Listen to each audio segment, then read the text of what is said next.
Okay, so for today, I will be discussing yung engineering economy, no? Sa board exam kasi, napakahalaga ng engineering economy dahil I think any discipline ng board exam ay lumalabas ito, no? So magbigay lang ako ng mga sample, yung mga basic na formula or something like na sa tingin natin, no? Apo pwedeng makatulong sa inyo pagdating sa board exam. So magsisimula tayo doon sa tinatawag na simple interest, no? So most likely ito yung unang-una na nadidiscuss natin when it comes, no, yung tinatawag na simple interest. So what does simple interest means?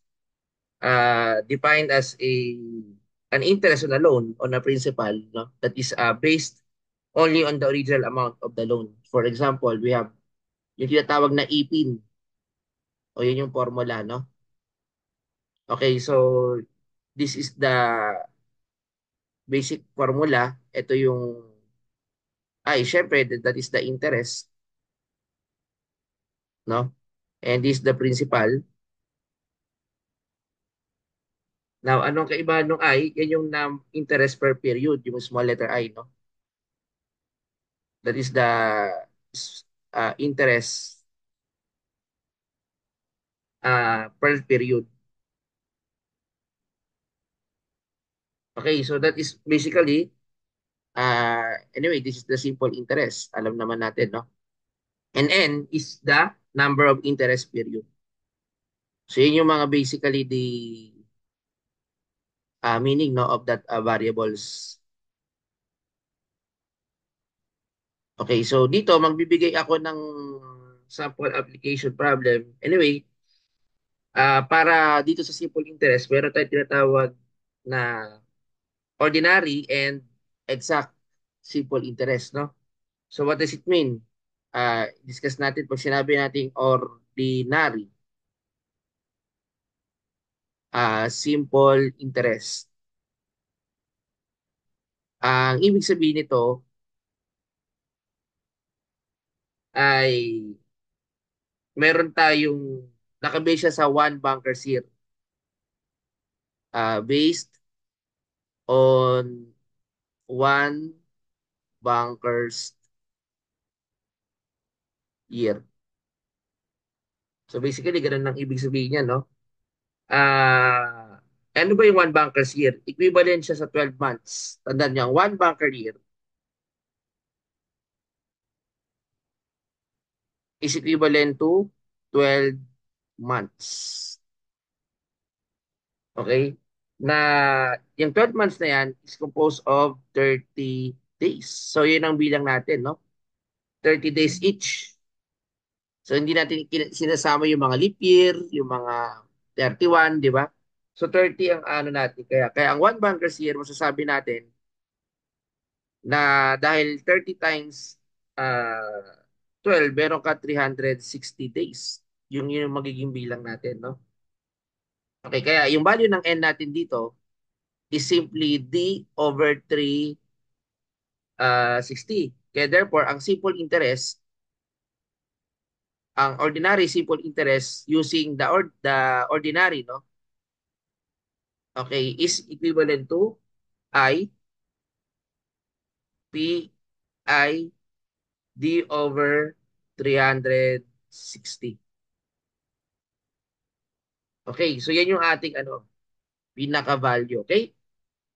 Next, that would be the exact simple interest. No? Okay, simple interest. So, ano ang formula niyan? Pag sinabi natin exact, o ano ba yung ibig sabihin niya? Meron ka 365 days, no? Pag normal year. Totoo naman, kaya di ba meron tayong 365 days. Tapos, kapag leap year, meron tayong every 4 years, di ba? Kaya kami February 29, eh, no? Kaya nagiging 366. Kaya kung titingnan natin number of days, sa normal, January 31 tayo. Kapag February, 28 kapag normal. Pero minsan, nagiging 29 kapag leap year. March is 31. Alam dapat natin yan, no? Ilang araw. April is 30. May is 31 ata, no? Tama, 31. June is hanggang 30 din. July is 31. August is 31. September is 30. October is 31. November is 30. And December is 31, no? So yan yung mga dapat na kumbaga sa ano tingnan natin, no? Okay, siguro magbigay na tayo ng example of a simple interest, no? Para madali nating maintindihan, lalo na yung mga ganitong klase ng problem, no? Okay, so let me give an example of a simple interest. Pag sinabing simple interest, kumbaga sa ano, hindi siya compounded monthly or something like that, no? For example, in this case, let me find a kahit isang problem lang, no? Showing a simple interest, no? Okay. Okay, so ito na lang, no? Let me clear this. I think pwede ka mag-next ata dito yan.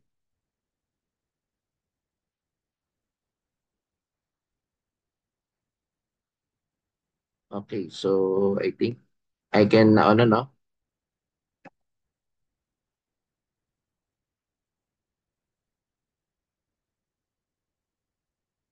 Okay, dito tayo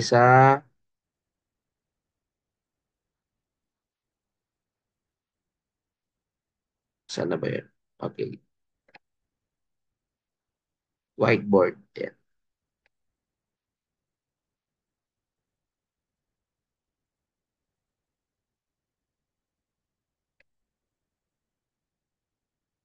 Okay, wait lang ah. I-stop ko lang muna ito. Let me share other, okay. I think doon sa ano. Try ko dito sa may ano.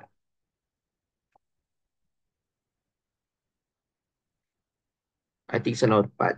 Ayan. So, okay din. Mas malaki-laki. Ay, sa paint.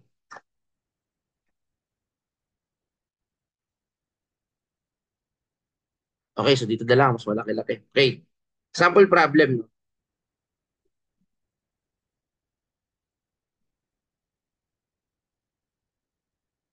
Okay. In a sample problem here, what is the what rate of the interest, no? What rate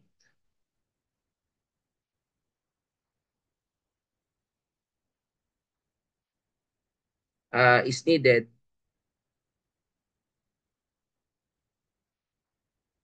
to have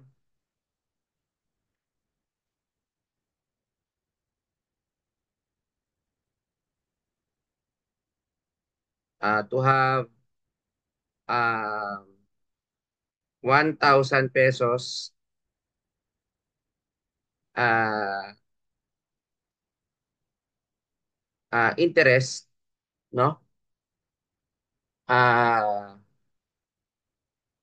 assuming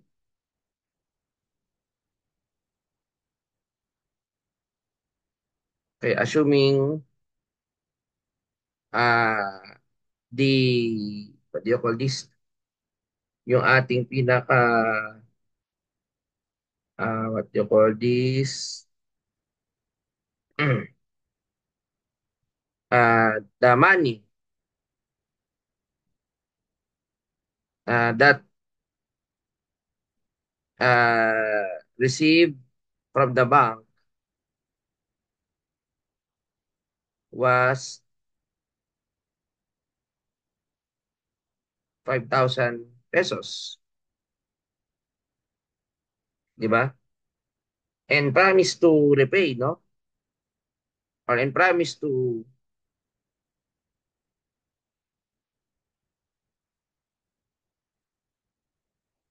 or something like and promise, no? And promise to repay at the end of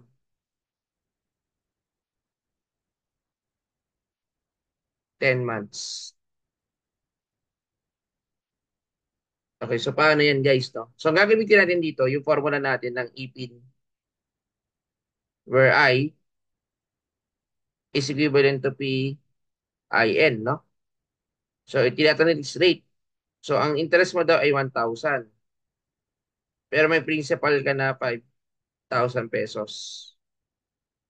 Ngayon, ang hahanapin natin dito, no, yung ating rate, no, yung I. Pero meron tayong N. Ang sabi, 10 months. Di ba meron tayong D over 12, no? And yan ay sabi at the end of 10 months. Ano daw yung rate? What is the needed rate, no? Let's say, for example, in this one, meron tayong, kasi ang ano naman dito is monthly, no? So, for example, we have uh, 10 over 12, no? So, kasi 10 in terms of months. Ano yung interest niya per month? Di ba? So, ano yung needed rate? So, by solving this, let me solve this, no? 1,000, 5,000 times 10 over 12. Meron kang 24% na interest rate or interest, no? Kung babayaran mo siya, ibig sabihin, anong kailangan needed para magkaroon ka ng 1,000 interest? Assuming that the money that is received was 5,000 pesos and promise to repay at the end of 10 months. So monthly ang ating ano, monthly yung ating kumbaga sa ano, pangako, no? Ah, example, no? Halimbawa, bigay tayo ng isang example dito. Halimbawa, similar din, no? Halimbawa, ah ang money na na-receive mo is, halimbawa lang, no, 1,842. Tapos, may promise ka, no, to repay 2,000 pesos. Ganun din, 2,000 pesos at the end of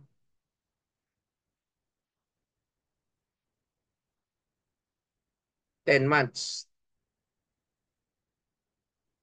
Ano daw yung rate of the simple interest? So, dahil simple interest ang hinahanap, assume natin na yan ay ano, kung hindi sinabi na ano, na banker's year, no? So, ilagay natin yung ordinary. Ay tinatawag natin na exact. Okay, so to determine that, the rate of the simple interest, syempre meron kang formula, try natin to. Okay, ang interest natin, ibig sabihin, ang money na na-receive mo, kumbaga sa ano, kasi itong 2,000 na ito yung nakuha mo sa ano, sa pag, kumbaga sa ano, yan yung future amount eh. Pero may na-receive kang money na 1,842. Pero dahil sa interest mo, 2,000 na, may tubo na, no? So, ibig sabihin, kung i-minus natin, yan yung interest natin. 1,842 is equivalent to the P, which is the 1,842. No? Tapos, Ang interest naman natin dito is simply,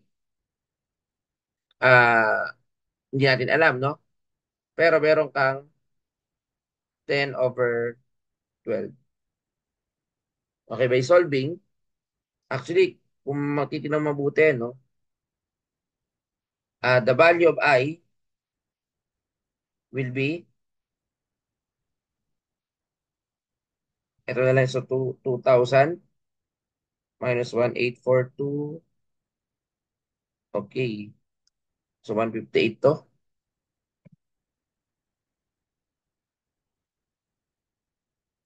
Then 1,542I. Okay, so pag kinuha ko yung interest I natin, okay, so divided by,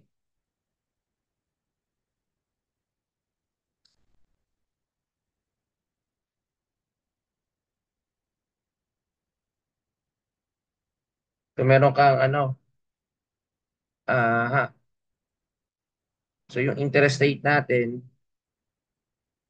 i-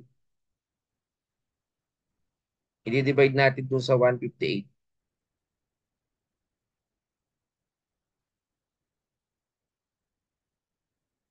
So ang lalabas dito ay, okay, try natin na kunin ko yung interest. Yung check ko, 2,000 lang pala to, sorry. So wala pa din 1,842. Kailangan, burin ko lang ito. Wala pala ito. Kasi ano lang eh, ang interest ko dito is to 2,000 nga, no? Tama. Yes, no need na. Try natin.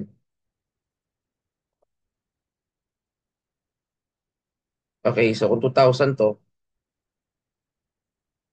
then what we're going to do is 1,842 times 10/12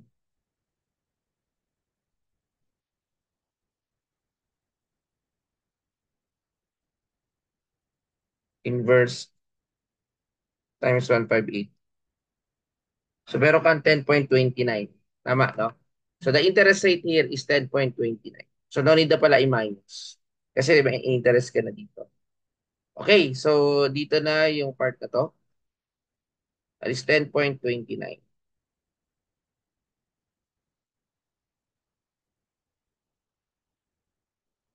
Okay, so sana nakakuha ito, no? Okay, so let's have a next example. I think meron pa tayo isang formula, no? Sa paggamit ng simple interest, pwede natin gamitin yung future rate as F is equivalent to P 1 plus I, no? So, po pwede yung gamitin yung part na yan, no?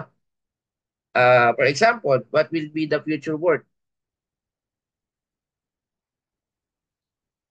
What will be the future worth?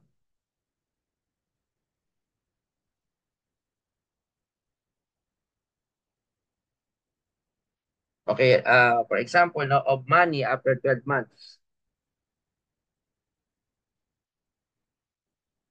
After 12 months. Okay? If the sum of 25,000 pesos, if the sum of 25,000 pesos is invested today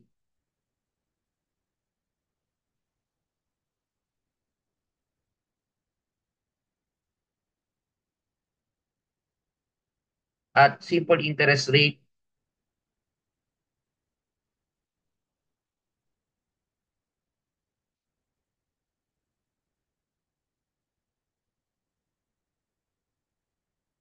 of 1% per month.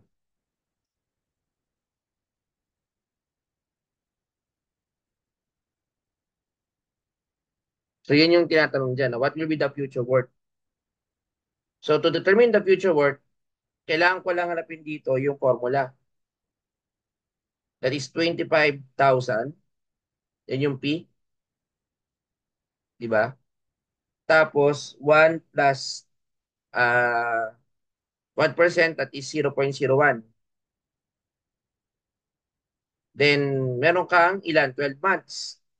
So, monthly naman to. So, 12 months. So, sa aking calculator, meron kang 28,000 pesos, no?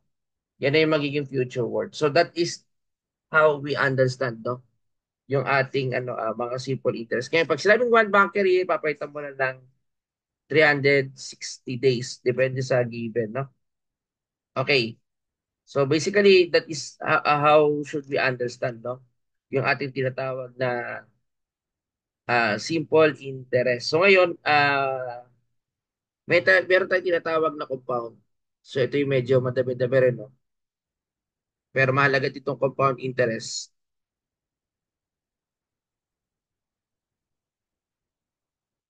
Ang compound interest, guys, kung di tayo nagkakamali, no, is tinitingnan natin kung yan ba ay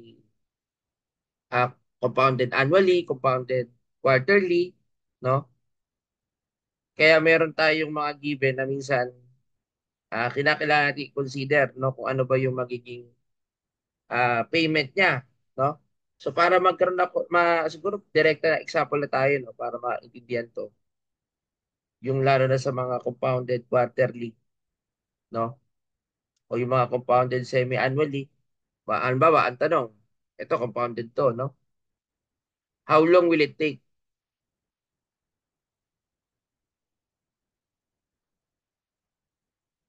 How long will it take the money to triple?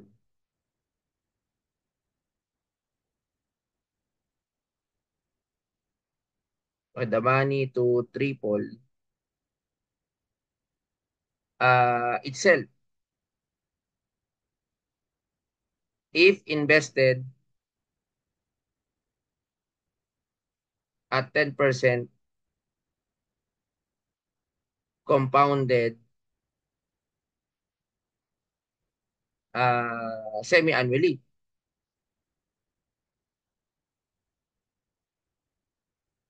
So kapag ganyan ang tanong, pwede tayong gumawa ng diagram, no?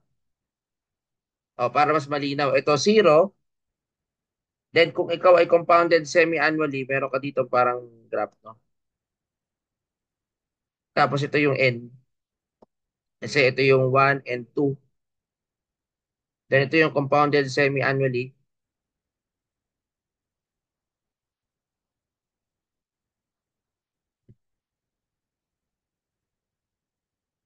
Okay, so ito na yun.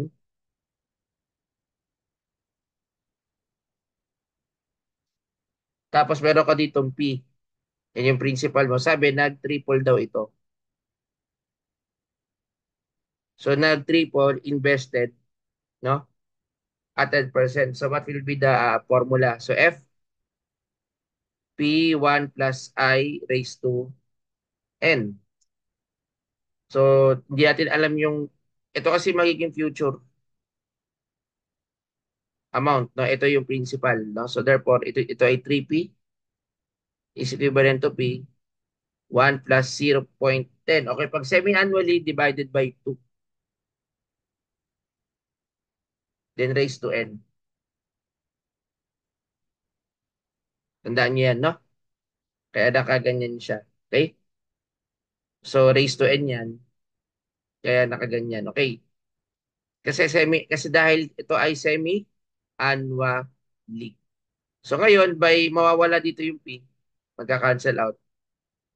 Ngayon, ang makukuha natin yung number of years, yung N. So, shift solve function, I think makakuha ka dyan ng 11, approximately 11 years, no, for N. Pakicheck na lang kung tama. So, that is 11 years. Okay, no? For the semi-annually. So, mahalaga na alam natin yan, no? Na kunin. Paano kapag halimbawa, mga compounded quarterly? Di ba? So, depende sa halimbawa. Ito, halimbawa, ibigay ko na example, no? Bigyan ko na yung mga amount. Kunwari, meron kang meron siyang 500,000 pesos. No? Halimbawa, ito, aman. wishes his son to receive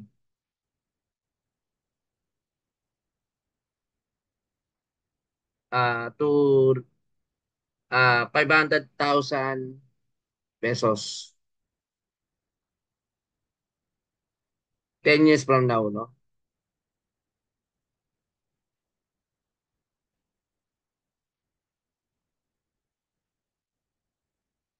Okay, so 10 years from now, amount,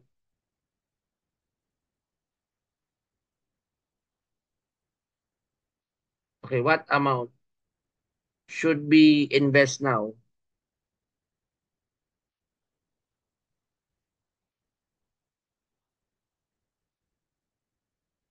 okay, no? If it will earn interest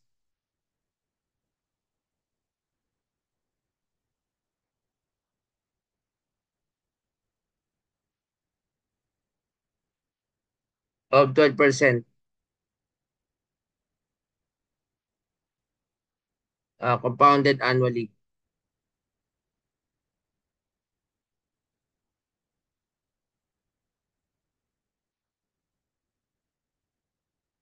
uh, During the first 5 years.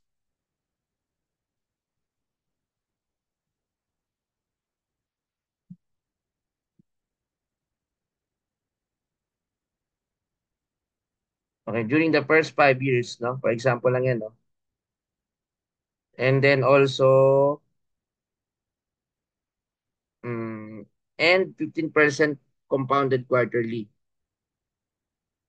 So tingnan natin yan kung paano i-atake yan. No? So magandang problem to kasi dalawa, yung mga may annually, kaya nag-semi-annually tayo. Ngayon nag-annually at quarterly pa, pero dalawa pa. Paano kaya to atakihin? No? Pero ito during the next 5 years. Okay, so that is the sample problem. Okay, so how should we attack it? So Amanda wishes his son to receive 500,000 10 years from now. What amount should we invest now if it will earn interest of 12% compounded annually during the first 5 years and 15% compounded quarterly during the next 5 years ulit. So, doon muna tayo sa solution for the amount after 5 years. No? For example, doon sa nag-compound kayo annually from zero, yun yung principal natin. Okay, tapos hanggang makarating ka na hanggang 5. So, ito yung compounded annually from zero, from starting, no, to the fifth year.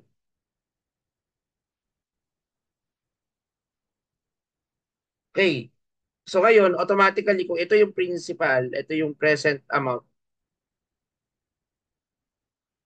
at a certain level, at sa fifth year, nagiging future amount na yon. So F1. Yun yung first 5 years. No? Pero sabi pa kasi dyan, a man wishes his son to receive 500,000 10 years from now. What amount should be invest now if it will interest of 12% in the first 5 years? So meron ka pa, kumbaga sa ano, may nakikita ka ba dito na 10? Pero saka na yan kasi may tinatawag na F2.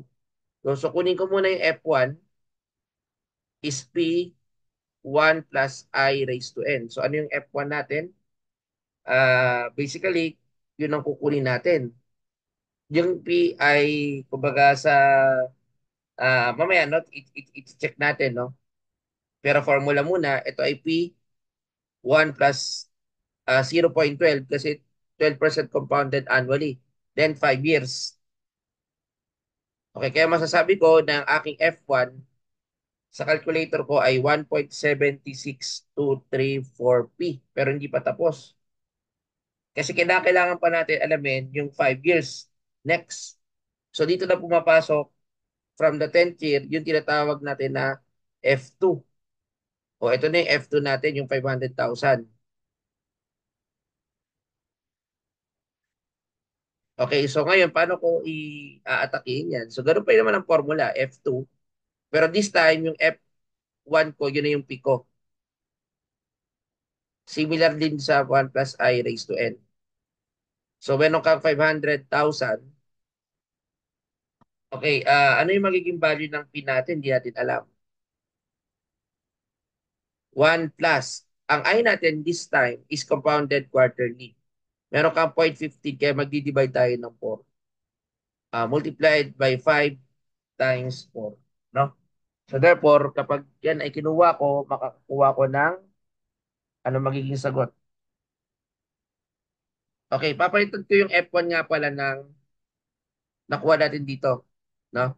Since ang ating F1 is 1.76234P, I can now substitute it directly.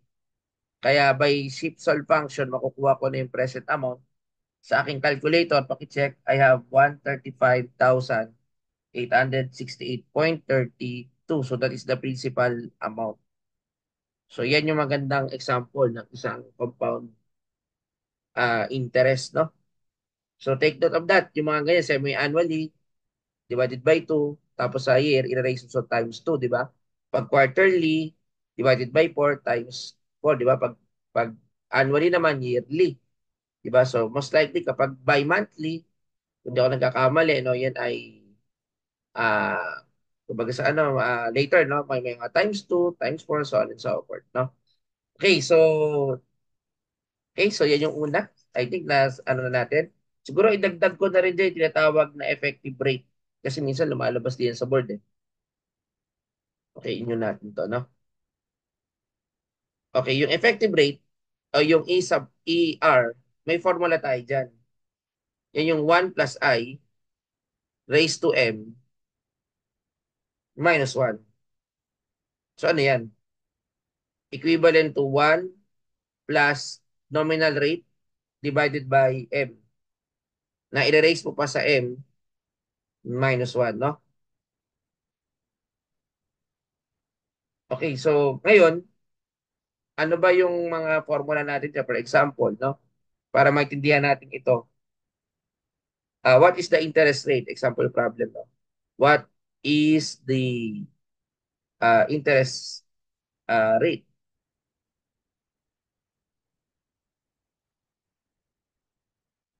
Di ba? Compounded monthly.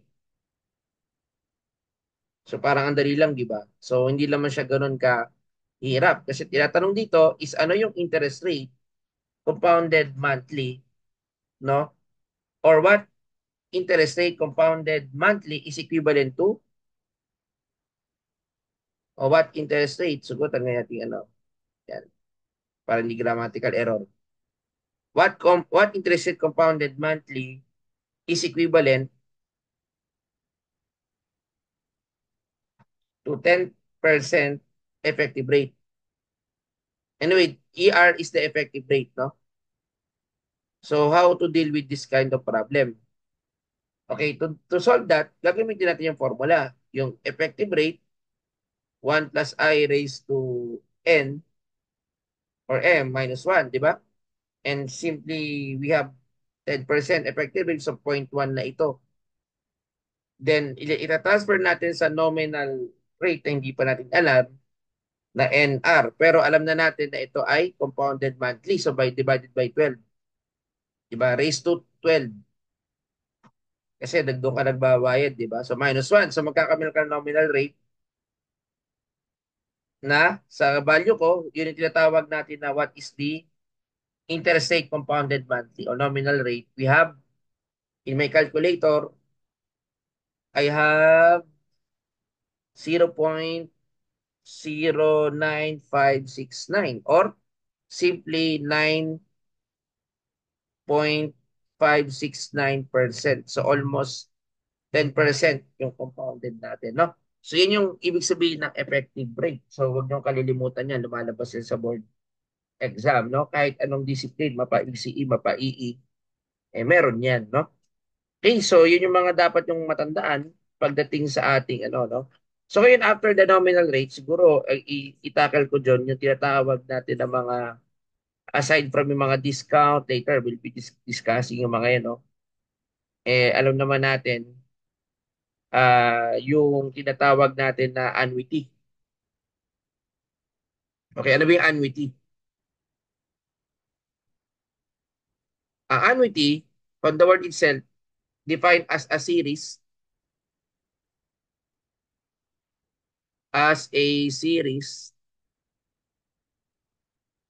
of equal payments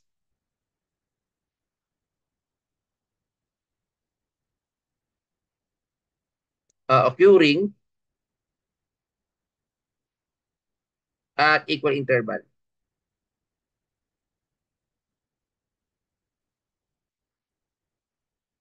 Okay. Of time. So that is the definition. Now, when an annuity, kasi ito guys, pag sinabing annuity, meron tayong series of equal payments. But when an annuity has a fixed time span, that is called what? Meron tayong annuity certain.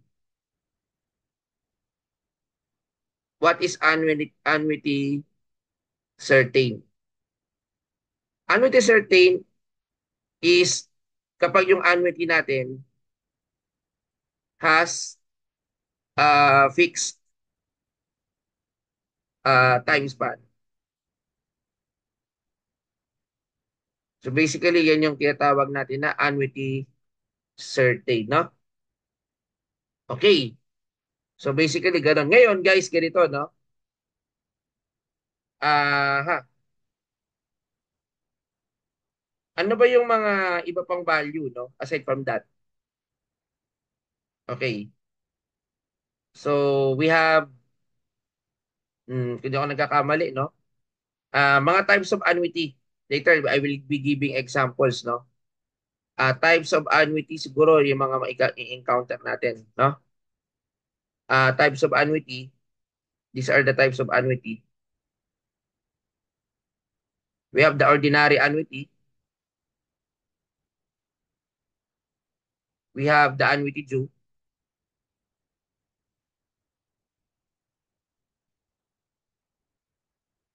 Deferred annuity.